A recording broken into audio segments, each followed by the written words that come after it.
Hi. what to say. Hello. Yes. Ladies and gentlemen, the Baseballs has released their second studio album, String and Stripes.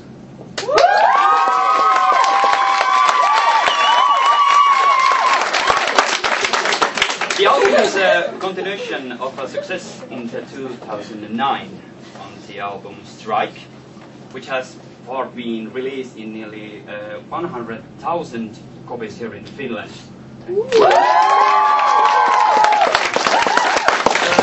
Strike grabbed the official Finnish album chart #1 place over 13 weeks and was awarded the Emma Gala of the 2000 best-selling album.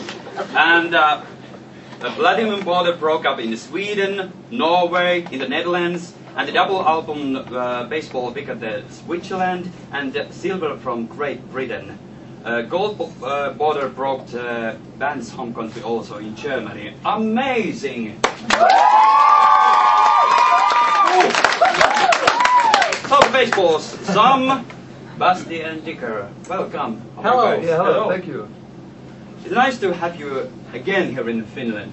Yeah, it's cool for us to be here again because actually Finland was the first country that worked kind of rock and roll-ish beside the German-speaking countries. And so I remember the first time that we've been here, we had the snow everywhere.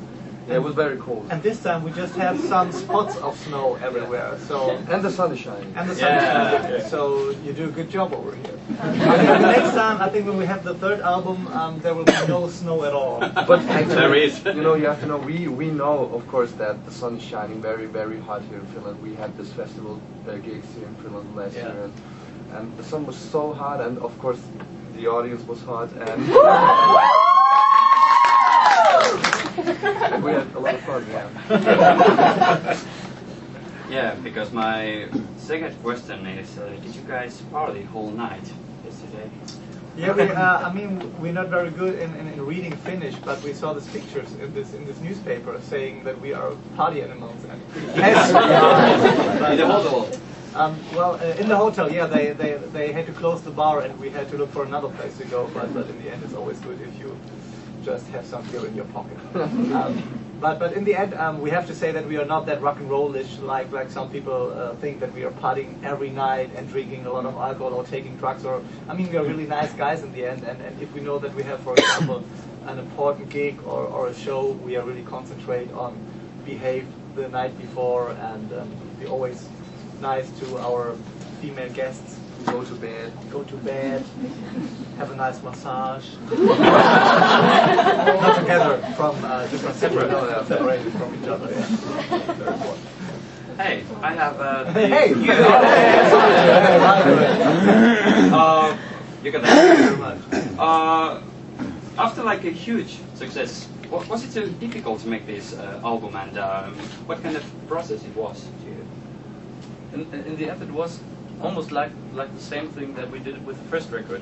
Even though we had less time, we had like 3 or 2 months. So the Strings and Stripes record, out in the stores now, was created like from November last year till February, March, and it was almost the same. We went to the rehearsal room with our band and we're discussing about songs, ideas we have, and we also worked together with the same production team. So it was that's almost like the same than when we did the Strike album.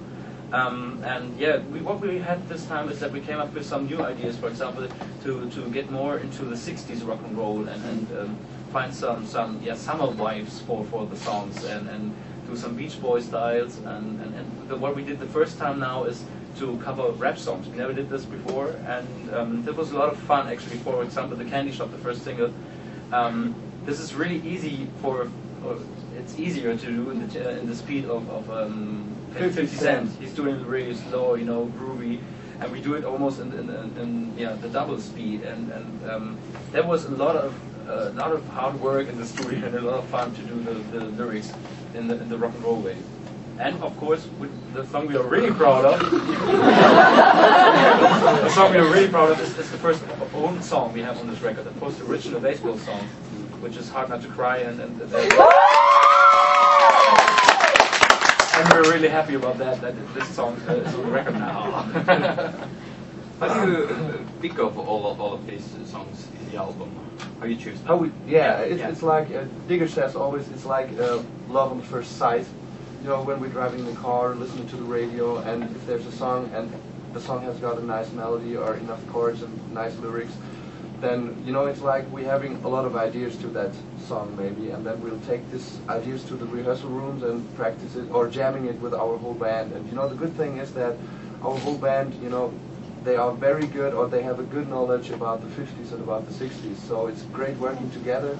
And you know, if Digger has an idea, maybe we could do this song in a Little Richard style, then maybe Basti says, no, let's do it in a Jerry Lee Lewis style. And I say, no, none of them, you know. So, but it's a good working together, and it fits somehow. Okay, but the album is right now out. What do you expect of this new album? Thank you very much, Sam.